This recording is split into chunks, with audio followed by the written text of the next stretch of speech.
Okay. Hi everyone. This is Let's Discuss a paper soon after reading it. Today we have two people, Changshan and me. Changshan, can you introduce yourself? Okay, hello everyone. My name is Qian Chen, and I'm currently a PhD student at Monash University, Australia. Okay, thank you, Changshan. Me, Yota Kawashima. I'm a research engineer in Japan. And usually in this journal club, we selected and discuss the paper and then start discussion after reading it. But today we are going to review the previous almost 30 episodes we have been discussed. And we today we are going to specifically answering this question. I will share the screen. Okay. So as I mentioned, we have been reading almost 30 papers in the last almost 1 year, I think. I checked the date. And we started this journal club 2020, or maybe not 2020, when I forgot. But anyway, so the last time when we did this review was 2020 April. Since then, it's almost 1 year. To be honest, I forgot almost the paper we have been discussed for the last 1 year, but we are going to talk about what we have read by answering these 6 questions. So the first question is, which paper's details do you still remember the best? The second one, which paper's details did you forget the quickest? And the third one, which paper have you found the most sophisticated or interesting method-wise? And the fourth, which paper inspired you the most to look up other papers from the authors? And the next one, which paper did you revisit the most after the journal club? And then the last question is, which paper made you change your mind about consciousness science? Okay, so the first question, we can stop sharing now. And first question is, which paper's details do you still remember the best? Changshan, can you answer this question first? For me, it's the De La Fuente et al.'s paper on temporal irreversibility of neural activities as a signature for consciousness. Because this one I remember the best because the message for it is actually very simple. Basically, if you perceive something consciously, your neural activity has temporal specificity, right? Your neural signature, if you compare the neural signature that goes from T1 to T2, and then you compare it with the reverse version of it, which goes from T2 to T1, then you'll find that they are significantly different. However, if you perceive something unconsciously, or basically if something did not reach conscious perception, right? The neural signature for it do not have this temporal irreversibility. The signatures go from T1 to T2 versus T2 to T1 will not be significantly different. So it's a very simple message. So I remember it very well. Okay. Yeah, actually I have the same paper. Like this paper is simple. Mm. And also I found, the simple, but in a sense it's clever, Mm. right? Not So trivial at all. yeah. So actually that is the paper for the question 3. which paper have you found the most sophisticated or interesting method-wise? Because again, it's simple, just reverse the neural activity and then check the performance of prediction of decoder. Yeah. So I think it's clever and interesting and clear. But at the same time, if I pick, the same paper for different question, it's not interesting. So for this, first question, which paper's details do you still remember the best?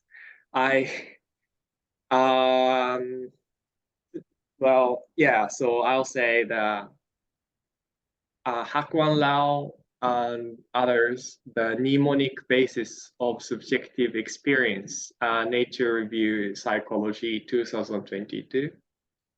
And to be honest, I don't remember the detail of the paper the best, but I still remember that the paper talking about similarity, right? Oh. And then they, the first thing is that, now also propose this similarity approach in, quantum, not category theoretical framework. And then try to characterize the experience in terms of the relation with other experiences. So I feel this is interesting because, two different, theorists proposed or focusing on relations. Yeah. And at the same time, the difference is that this, paper, Hak-Wan Lau et al. Try to combine this similarity approach with their higher order theories.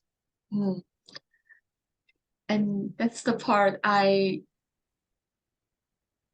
couldn't completely follow, to be honest. Yeah, but I still clearly remember that. I personally had a discussion with Hak-Wan Lau in Okinawa last year, 2020 summer, and he was kindly answered my question about the paper. So that gives me, or that made me have a strong impression about this paper, and that's the reason why I still remember the paper the best. Not the detail, but I have a strong feeling about this paper. So that's the reason I picked up the papers. Yeah. Do you have any other, paper or the paper that give you a strong impression?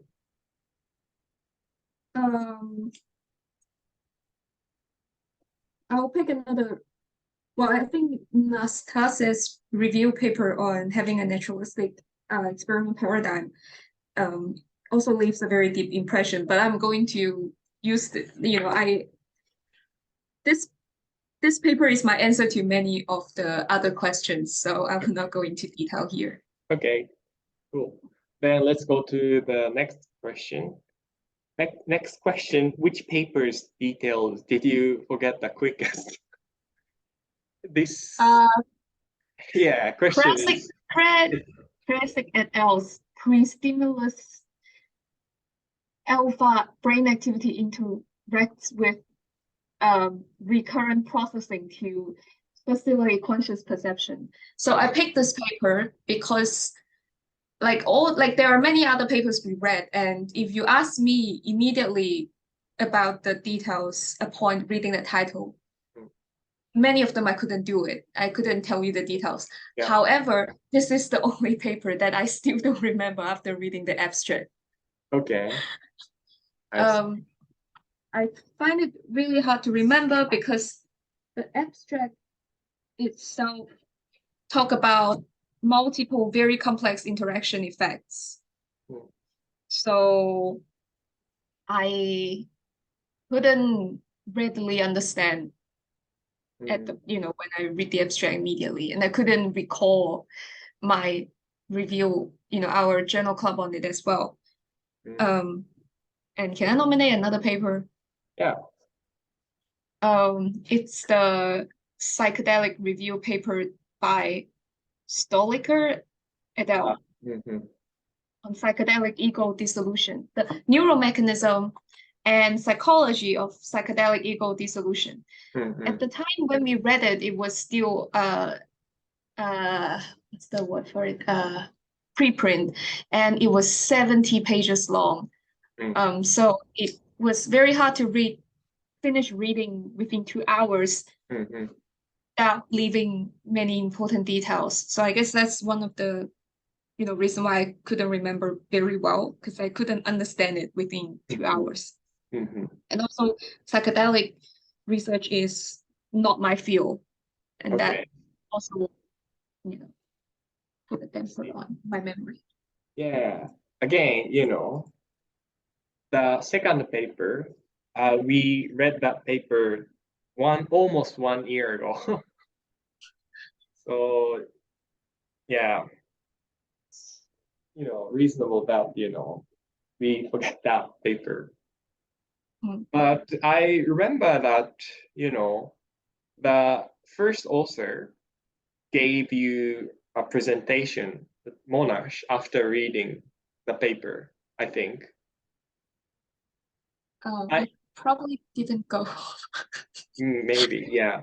So I didn't, or I just don't remember the detail of the paper, but I still remember that I mentioned that the first author would give you a presentation, Monash. So if you have any question, you can, ask them to the speaker or something like that. So I remember only, that thing.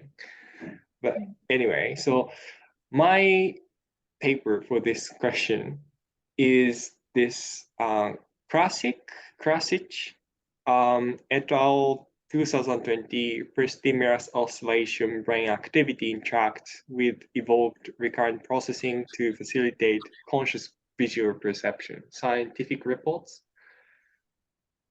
And yeah, as you did, I also, skimmed through the abstract and then quickly checked the figures.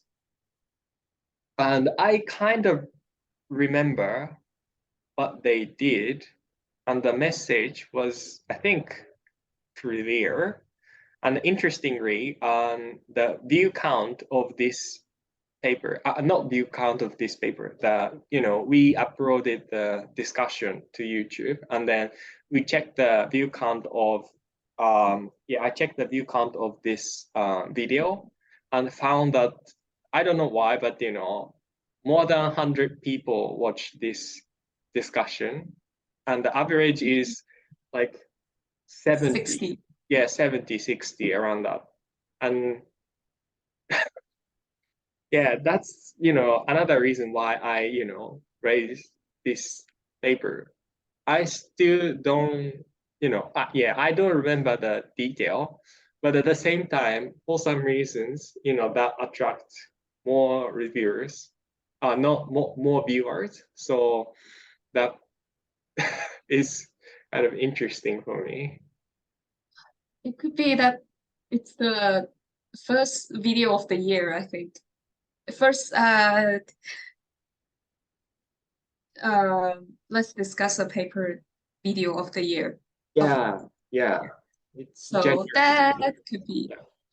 Okay, maybe that's the reason. Okay. Yeah. So, anyway, so I think what they found is that, this, pre-stimulus alpha activities moderate the upcoming neural, visual, what was that? Visual awareness negativity in EEG. Yeah, that's the, main claim of this paper. So this pre-stimulus activities matters for conscious experiences, maybe. That's the implication of this paper. Yeah, that was interesting. But still, I don't remember the detail how they did that. I don't remember these specific interaction effects, like in terms of power and something else in the alpha activity that gives a very special modulation effect to the like a recurrent processing. I don't remember any of that, but I do remember it has to do with how the pre-stimulus alpha with the post-stimulus recurrent processing interact together to facilitate conscious perception of the stimulus. So that much I remember. Okay. Cool. Okay, so next question. Which paper have you found the most sophisticated or interesting method-wise? And as I mentioned in the first question, yeah, my paper for this question is the one by for Laura Aletia et al.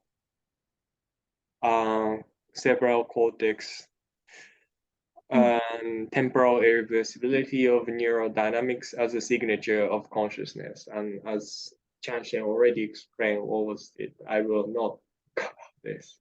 But again, this method is simple but so clear, and the findings was interesting. So, this is my paper for this question. My paper for this is the paper we read last week. So activation on human visual area V6 during egocentric navigation with or without visual experience. So I think there are three reasons to why I like the method of this paper. First is that they investigated the neuroplasticity of visual area to process auditory cues. So compared to the studies dedicated to the congruent pairings between visual stimuli, visual area, auditory stimuli, auditory area, this kind of neuroplasticity is less researched, so it stands out very well for me. And the second reason is that they managed to build a specific neural in V6, in a sense, for this particular navigation task in blind patients, which I find actually very amazing via just like a few days of training. And finally, this has to do with my personal interest in the role of body in phenomenology, really. How body anchors your experience, and I like these kind of topics ever since undergrad. So I see. Yeah.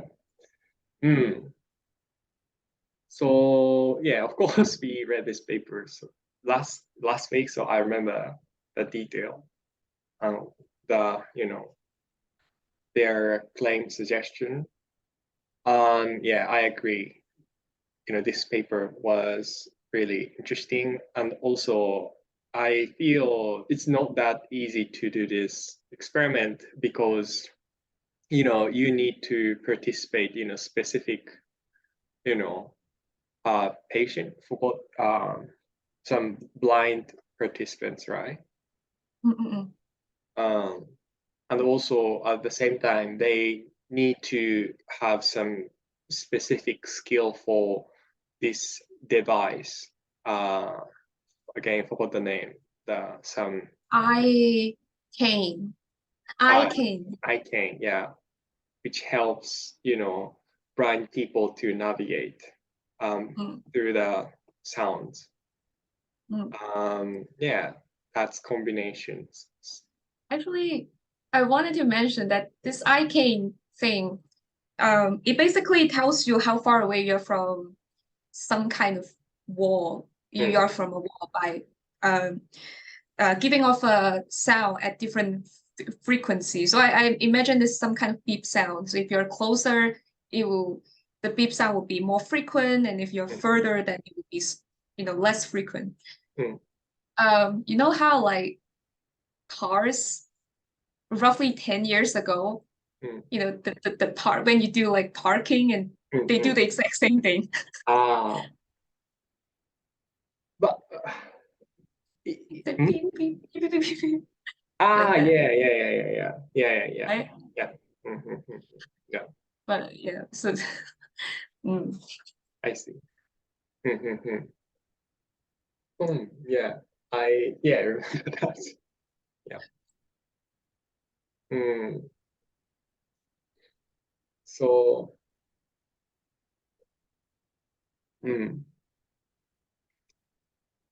yeah. So car, yeah. So maybe that technology-wise, it has a long history, maybe common, for this for these blind people, maybe. maybe. But they have to undergo training to have that special mechanism to Yeah. show like a specific activity in V6. So I think it's a combination of both using the iCane and navigating that kind of special mates together that builds the mechanism. I see. Yeah. Okay, so let's go to the next question. Which paper inspired you the most to look up other papers from the authors? Which paper? I don't have one. Okay. Because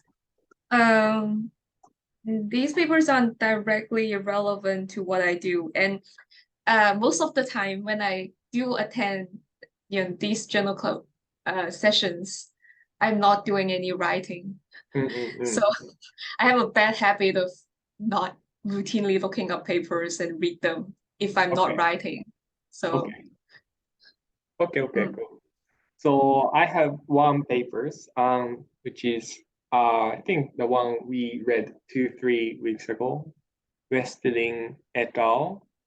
2023, improving the study of brain behavior relationship by revising basic assumptions, trends in cognitive sciences.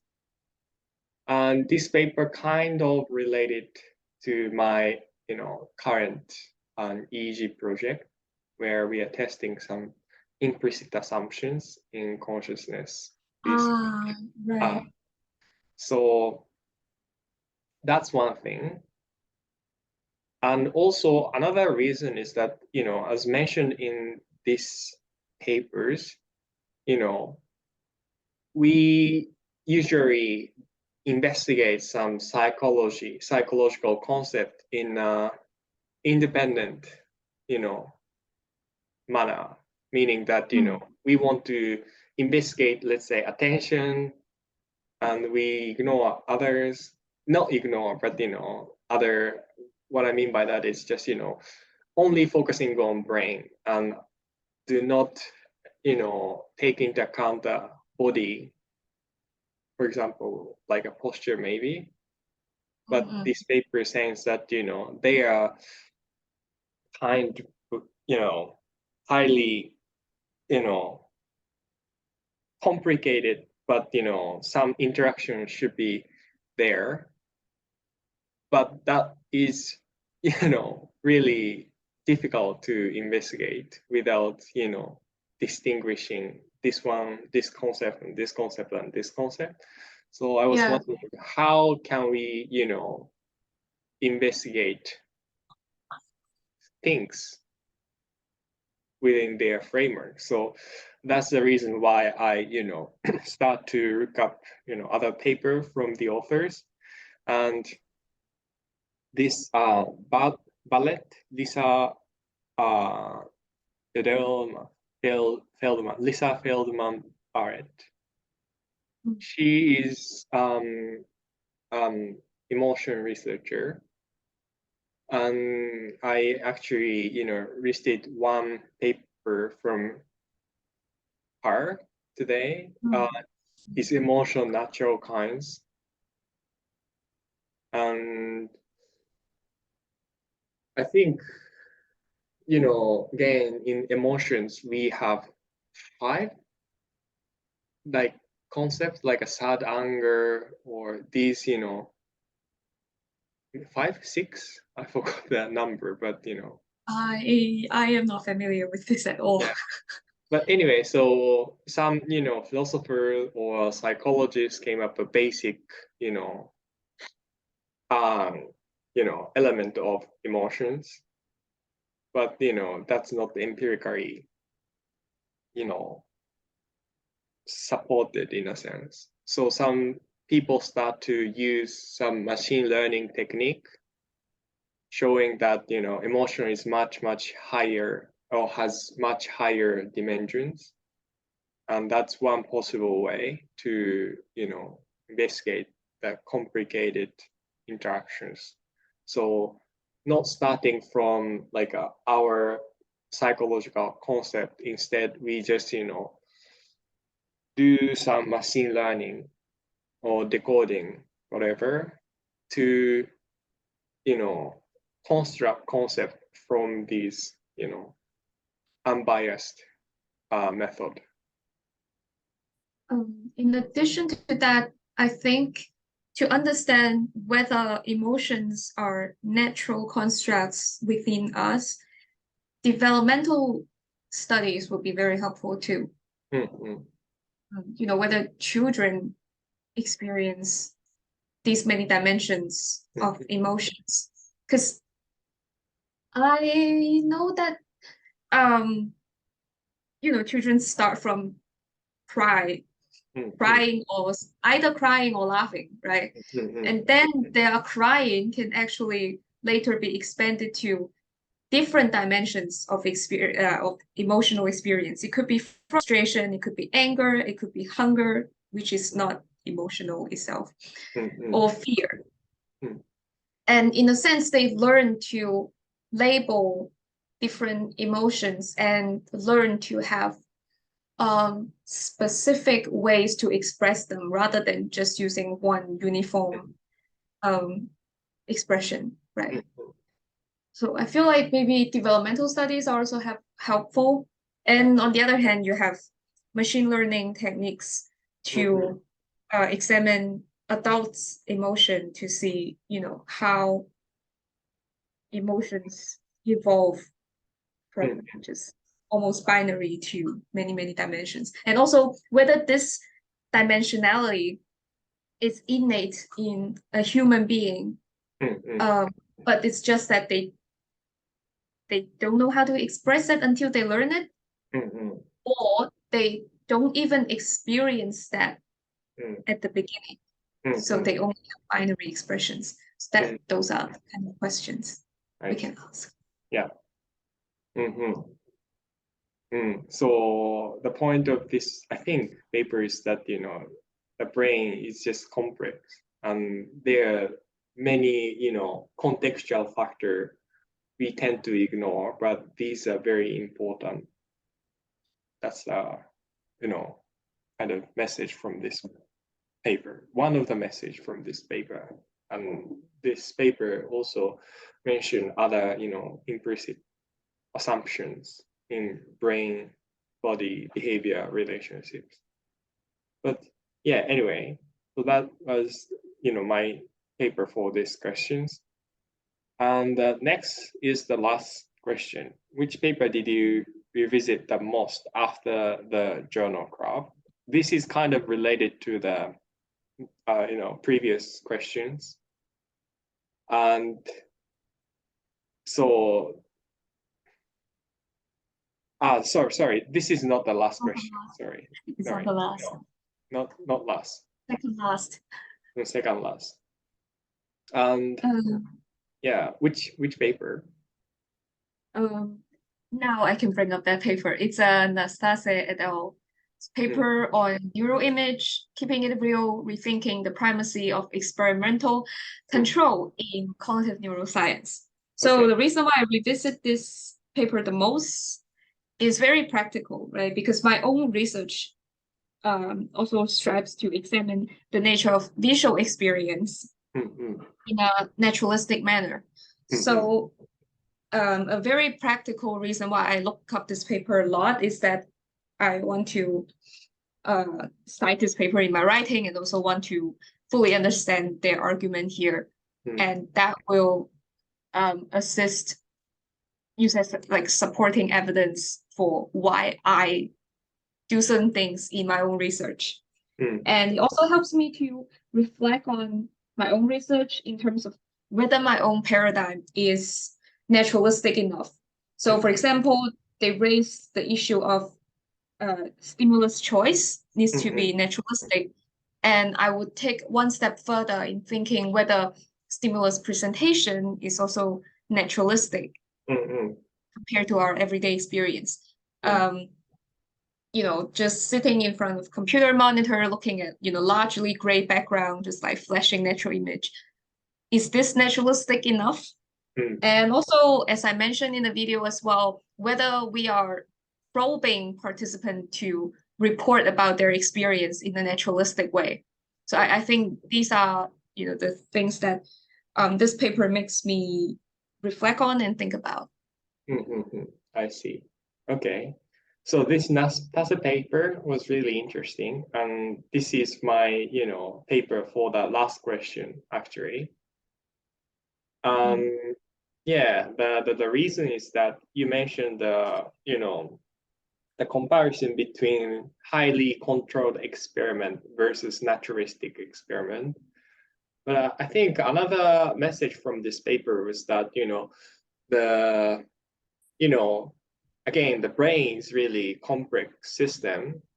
And then in order to understand what's going on, in order to interpret what's going on, we start to use this, you know, controlled experiment. And then we hope to generalize the finding from controlled experiment in the, you know, naturalistic everyday life, but it just doesn't work. So meaning that, you know, just brain is too complex and human just can't interpret what's going on. So in consciousness science, of course, we want to understand how does the brain generate consciousness. And we introduce many different, you know, concepts like attention, you know, and yeah, consciousness itself, you know, yeah. So top-down regulation, bottom-up. Yeah. So yeah, we, you know, these are all, you know, again, constructed by human to understand, to interpret brain. And it does not necessarily reflect what's going on in the brain. It's just a concept, right? Yes. So I feel, or as this paper kind of mentioned, that it's kind of dangerous just to rely on these concepts, psychological concept too much, because, you know, brain does not or may not work in the way how we interpret. And I personally find they raise a very interesting point, which is that we underestimate how smart our brain can be. Like our brain can literally just make up a specific mechanism to deal with the really controlled stimuli you present to it, rather than using the mechanism it already used for everyday experience. You know, the psychological function going on in everyday life. And yeah, why didn't we think of that? You know, why would we think the brain will operate in the same way to, you know, different situations? So that's like again, a kind of implicit assumptions that a lot of people neglect.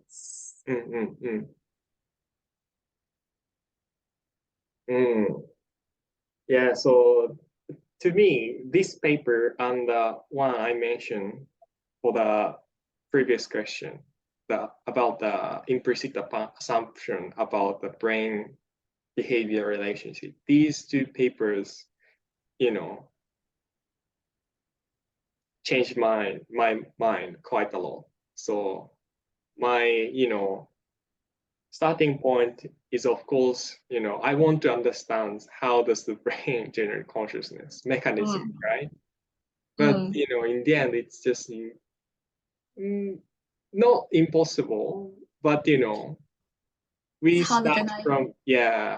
start from some vague concept, psychological concept that may not exist. So I need to change my mind, like just instead of sticking these concept like attention, this kind of stuff.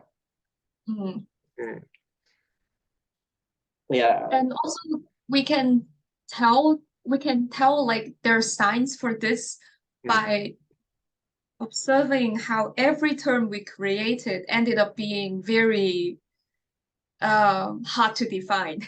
What is consciousness? What is attention? What is expectation? What is prediction? What is perception? What is experience? And all of these things, I think it's because the brain does different things at different times.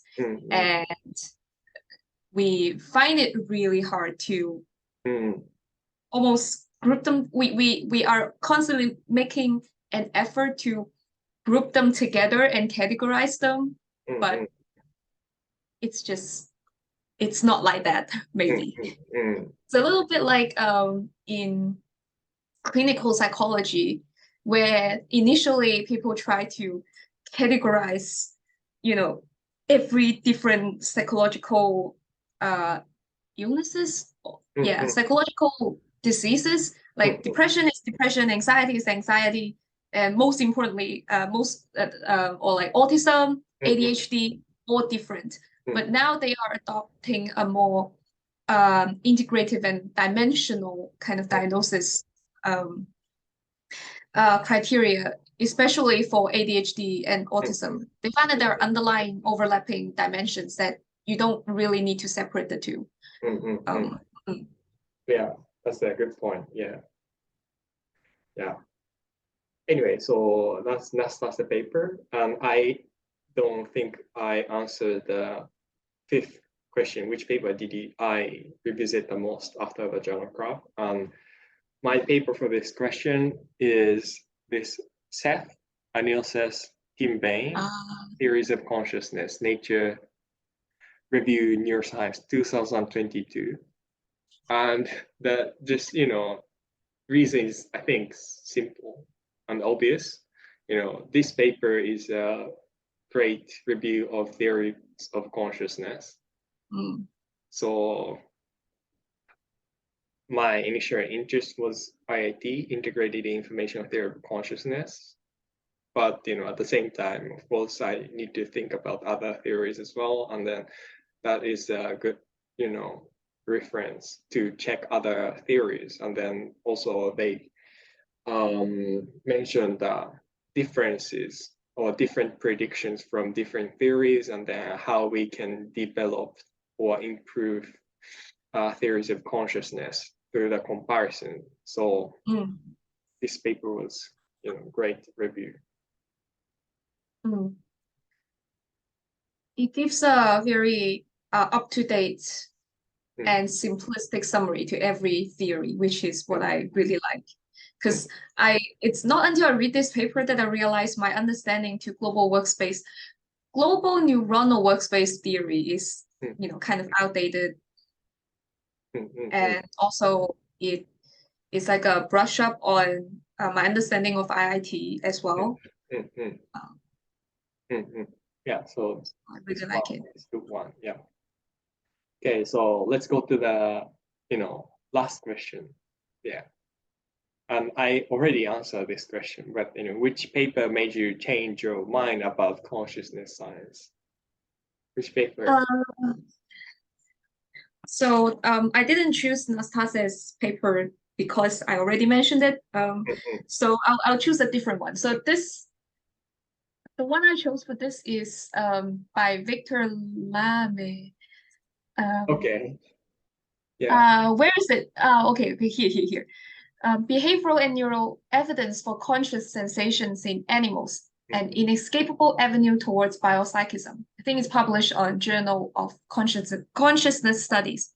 So this, in this paper, in this opinion paper, the author attempts to give a solution to how we can know if animals conscious. So this question itself is has been under a huge debate, and then all the philosophers are fighting each other, and so on and so forth for probably 100 years. But he himself offers a pretty simple solution here, simple and almost elegant solution. Elegant solution, not almost. So for him, according to the author, in humans, we know that we are conscious, right? We can confirm that much. And for us, we have distinct behavioral and neural signatures for when we're conscious versus when we are unconscious. So there's this clear dichotomy in our neural and behavioral states between consciousness and unconsciousness. So if we want to know whether animals are conscious, what we are trying to actually know is whether animals are conscious in a similar way that we humans do, right? So if we want to know that, we just need to observe whether there is a similar behavioral and neural dichotomy in animals. That's it. And this is a surprisingly simple solution, and the paper itself is very well written and easy to read. Although I have this, distinct feeling of maybe the philosophers will have a lot to say about this being overly simple or something like that. But for me, it's good enough. And what I really like about this is, in consciousness research, especially topics that are more related to philosophy, it always comes in a lot of debates with, debates on very, very specific and focal things, like how do you define consciousness, like how do you know, or like how do you know I am conscious even though I am a human, or something like that. But this gives you how do I say this, it escapes from these very focal debates. And I really like it because I myself am a bit tired of the really focal debates. For example, like what I just said, like conscious versus unconscious perception. This is a debate I generally don't like. And similarly, a lot of debates on attention and the like in consciousness research. But this one, simple. It does not go into like these intricate things, and it seems convincing. I see. Okay. Yeah. The suggestion was clear. But I think, lots of people, specifically like a philosopher, want to say something to this. Yeah. Yeah. I have a feeling they will have immediately come up with 50 thought experiments to what is the word for this? As rebuttal to this argument, right? Yeah. But I really like it. It's refreshing. Yeah. So in the end, the reason why I feel like it changes my mind about consciousness science is that, sometimes maybe we can do consciousness research this way rather than just jumping into all these debates and just fighting among each other. And I'm not sure. I personally think getting too focused on debates on a particular phenomena or like a definition of a term may not be broadly beneficial for advances in consciousness research. Yeah. I see. Okay. So I think, yeah, that was the last question. And again, I already answered this question. My paper for this was Nastase Dal. Yeah, again, the paper was really interesting and changed my mind. Yeah. Yeah, anyway, yeah, that's it for today. Do you have anything to say? Well, anything.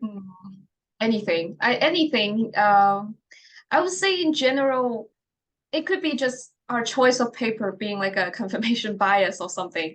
But I feel like the recent trend moves towards a more integrative and naturalistic approach into understanding psychological functions, or more specifically, conscious experience, which I think is a good thing.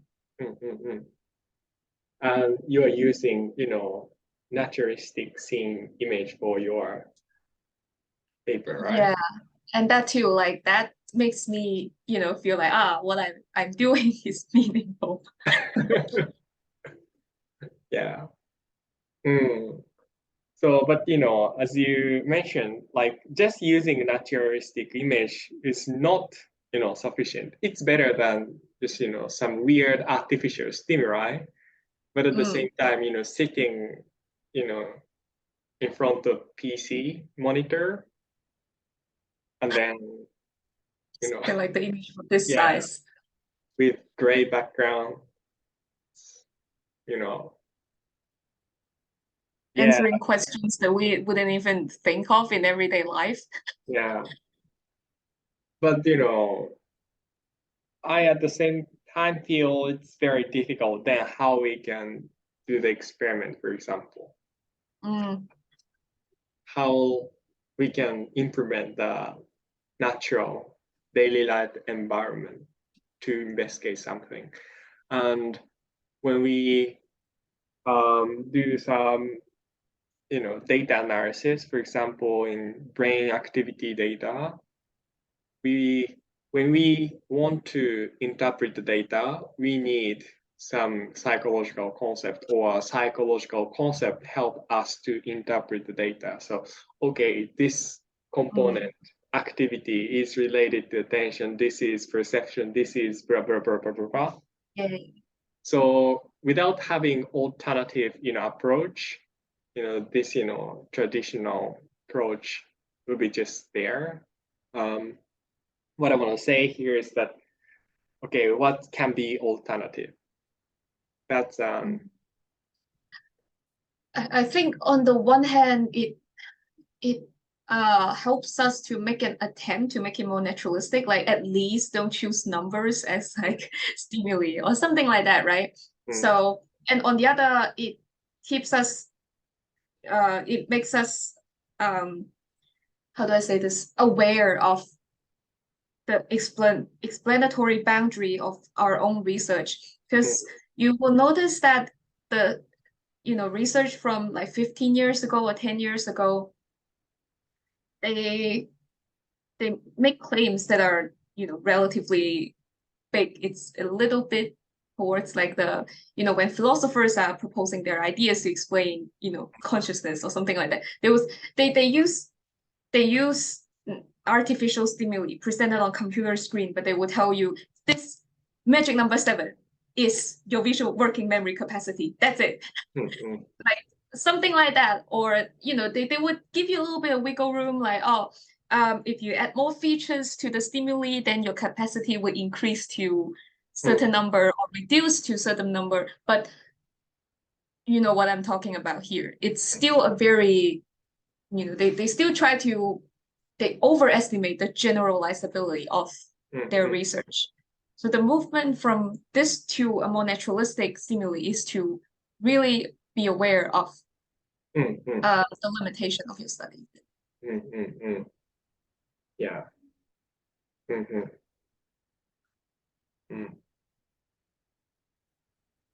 Okay.